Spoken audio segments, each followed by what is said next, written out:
You got to see this. Nikki Haley, the UN ambassador, saying the days of bashing Israel's over. Take a look. We want to go straight into today's program talking about AIPAC and their annual gathering. If you don't know, AIPAC stands for the American Israel Public Affairs Committee. And just to give us a background and kind of bring you up to speed about who they are and what their mission is all about, I want you to watch this. This is Israel. The Jewish state is in a dangerous neighborhood and under constant threat from rockets, terrorists, and those seeking its destruction. Israel relies on its ally America in order to confront all challenges it faces. And the best way to guarantee that the United States continues to stand by Israel is through bipartisan support in Congress. That is where AIPAC comes in. AIPAC is focused exclusively on strengthening the U.S.-Israel relationship. Because Israel's security is too important to risk only working with one party or the other, we work with both parties to ensure Democrats and Republicans come together to keep Israel safe. AIPAC members nationwide, which include Americans of all ages, faiths, and races, build personal ties with senators and representatives to ensure that we are effective in strengthening America and Israel. We influence American policy, not by rating or endorsing candidates, but by educating them. This ensures that no matter which party is in power, there is consensus that Israel's security is an American priority that both Democrats and Republicans support. You can make a difference. Talk to an AIPAC staff member or visit our website to learn more about how you can help keep Israel safe, strong, and secure. Well, let's go straight to AIPAC now and hear from the UN ambassador, Nikki Haley, who is also being known for as Haley's Comment, and you'll know why. Watch this. You recently said that any resolution of the Syrian civil war should not leave Iran in any control of territory or influence in territory where it could pose a threat to America's allies, including Israel. So from your perspective at the UN, what is the attitude about the enforcement of the Iran deal and how to hold Iran accountable? Most importantly, how to hold Iran accountable for the deal and for the threats it's posing? It's concerning, and the reason it's concerning is because when the Iran deal took place, all it did was empower Iran, and it empowered Russia. And it emboldened Iran to feel like they could get away with more. You can put sanctions on a country. To take sanctions away, it's very hard to go back and put sanctions back on. So what we have said is we're going to watch them like a hawk. We're going to make sure that every single thing they do is watched, processed, and dealt with. But my concern is you are seeing a lot of love for the Iran deal in the Security Council. And that's unfortunate. And why that was ever allowed to go through, why that was ever passed is beyond me. I mean, it's terrible.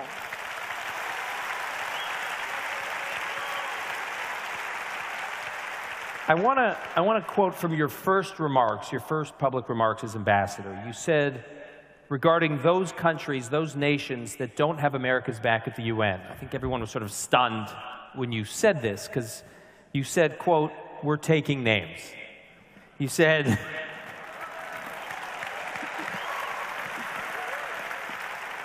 "We're taking names, and we will make points to respond to that accordingly." So specifically, what can the United States do? What can the ambassador for the United States do to hold countries accountable to, as you said, to address the fact that many of them don't have America's back at the UN? You want to see my list, don't you? Yeah. We only have a little bit of time, but you know. Basically what it comes down to is I'm not there to play. And what I wanted to make sure of was that the United States started leading again. And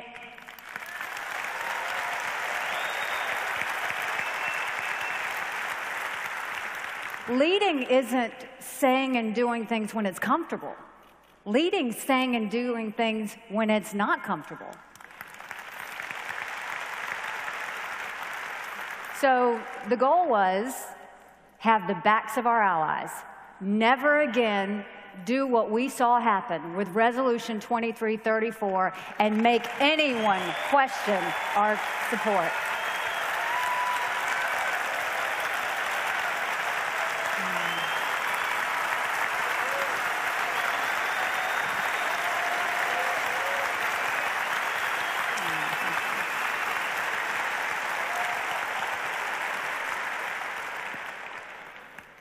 When Resolution 2334 happened and the U.S. abstained, the entire country felt a kick in the gut. We had just done something that showed the United States at its weakest point ever.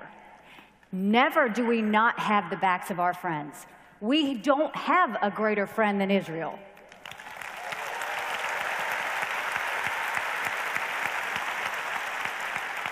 And to see that happen was not only embarrassing, it was hurtful. And so what I can tell you is everyone at the United Nations is scared to talk to me about Resolution 2334.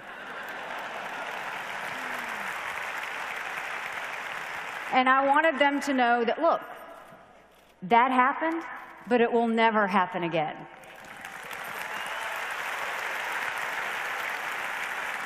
So to answer the question on what can we do at the UN, we can do a lot. The power of your voice is an amazing thing. So one, changing the culture of the UN is very important. And the way you change the culture of the UN is the United States tells them what we're not going to put up with. We start to change the culture to what we should be talking about. And then we actually act on what we say. I wear heels. It's not for a fashion statement. It's because if I see something wrong, we're going to kick them every single time.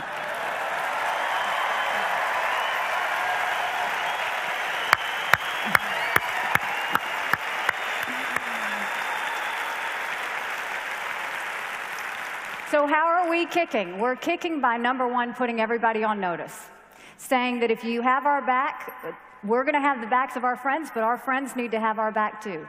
If you challenge us, be prepared for what you're challenging us for, because we will respond.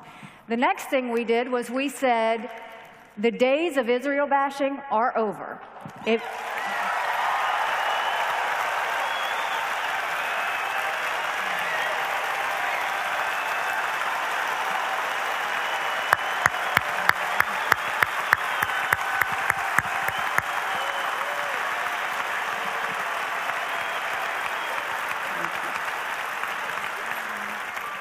We have a lot of things to talk about.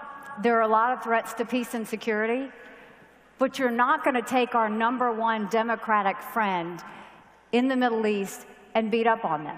And I think what you're seeing is they're all backing up a little bit. The Israel bashing is not as loud. They didn't know exactly what I meant outside of giving the speech, so we showed them.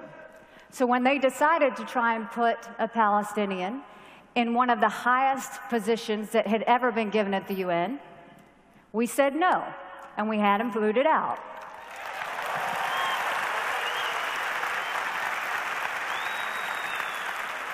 That doesn't mean he wasn't a nice man. That doesn't mean he wasn't good to America. What it means is, until the Palestinian Authority comes to the table, until the UN responds the way they're supposed to, there are no freebies for the Palestinian Authority anymore.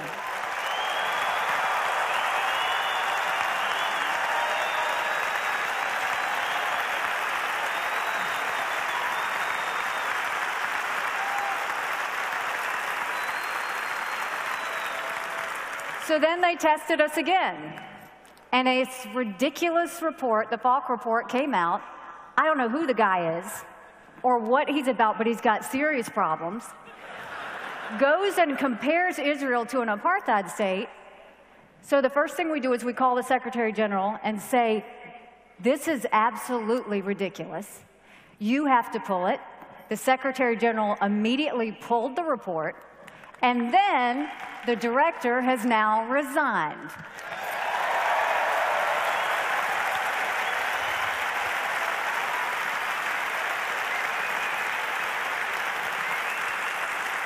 Last thing. So for anyone that says you can't get anything done at the UN, They need to know there's a new sheriff in town.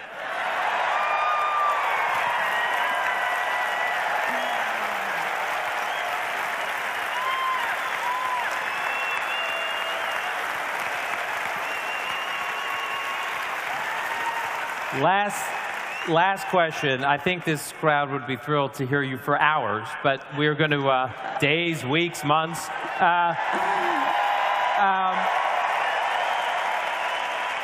You, when you were governor of South Carolina, signed into law the first anti-BDS legislation signed in any state capital in South Carolina, any state capital in America. This is an issue that is close to your heart.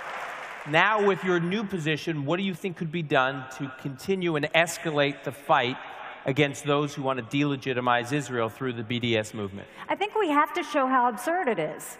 We have to basically show, just in common sense terms, if you want to boycott North Korea, I get it. If you want to have divestments and pull something away from Syria, do it. If you want to talk about other issues that we're dealing with, I can understand that. But Israel? You know, and number one, I appreciate all the support and kindness and everything that you've given to me. But all I did was tell the truth.